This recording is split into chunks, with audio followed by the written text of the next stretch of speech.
লালমনিরহাটের কালীগঞ্জ উপজেলায় ফ্যাসিস্ট আওয়ামী লীগের দোসরদের মব, সন্ত্রাস, গুজব, অপচার এবং ফ্যাসিস্ট শক্তির আশ্রয় প্রশ্রয়দাতাদের বিরুদ্ধে বিক্ষোভ মিছিল ও সংবাদ সম্মেলন করেছে কালীগঞ্জ উপজেলা বিএনপি।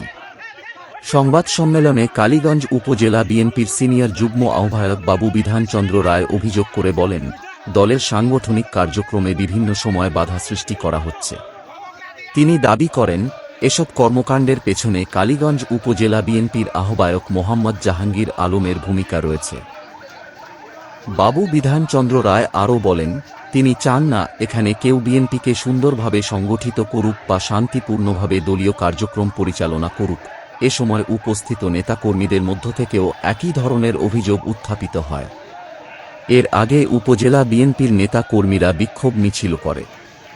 সংবাদ সম্মেলনে বক্তারা আরও দাবি করেন, মোহাম্মদ জাহাঙ্গীর আলমের কর্মকাণ্ড দলীয় শৃঙ্খলা ও সাংগঠনিক কার্যক্রমের পরিপন্থী।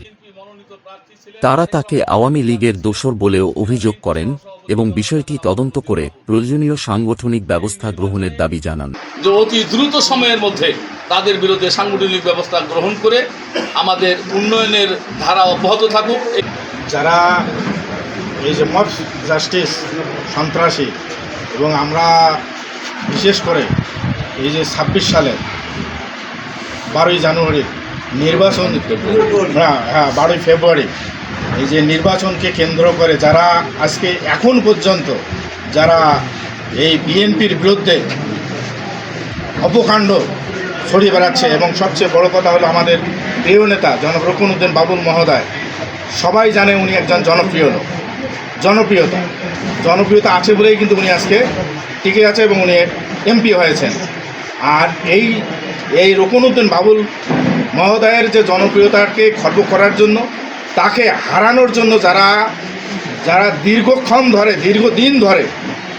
দীর্ঘদিন ধরে তারা যে চেষ্টা করেছিল যে রুকনউদ্দিন বাবুলকে এই ধানের শীষের প্রার্থীকে পরাজয় করার জন্য, কাজেই তারা বিভিন্ন রকম কার্যক্রম চালিয়ে যাচ্ছে।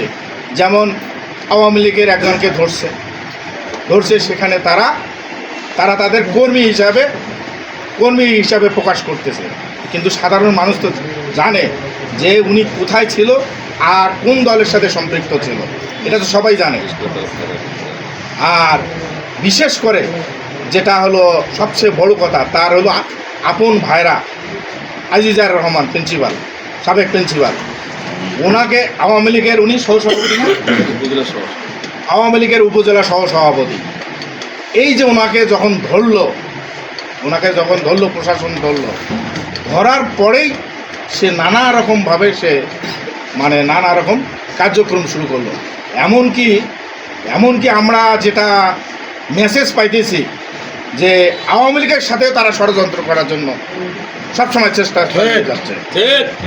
আওয়ামী লীগের সাথে ষড়যন্ত্র করে এই কালীগঞ্জে একটা অপ্রীতিকর ঘটনা ঘটার জন্য তারা কিন্তু চেষ্টা করছে। যেমন সেদিন এখানে মানববন্ধনের মাধ্যমে তারা কিন্তু একটা ঘটনা ঘটার পদ্ধতি নিয়েছিল, কিন্তু তারপরে আমরা কিন্তু সবাই এটার বিরুদ্ধে আমরা অবস্থান নিয়েছি। এই জন্য আমরা বিক্ষোভ মিছিল। ইতিপূর্বেই আমাদের যুগ্ম আহ্বায়ক শামসুজ্জামান সবুজ ভাই কিন্তু কথা বলেছেন যে আমরা আপনার বিরুদ্ধে আপনাদের কাছেই আমরা আহ্বান করছি যে এই যে তারা যে এই ধরনের ঘটনাগুলো ঘটেছে, অবশ্যই মনে করেন যে আমরা চাই যে তার বিরুদ্ধে অবশ্যই রাজনৈতিকভাবে তার বিরুদ্ধে ব্যবস্থা নেওয়া হোক।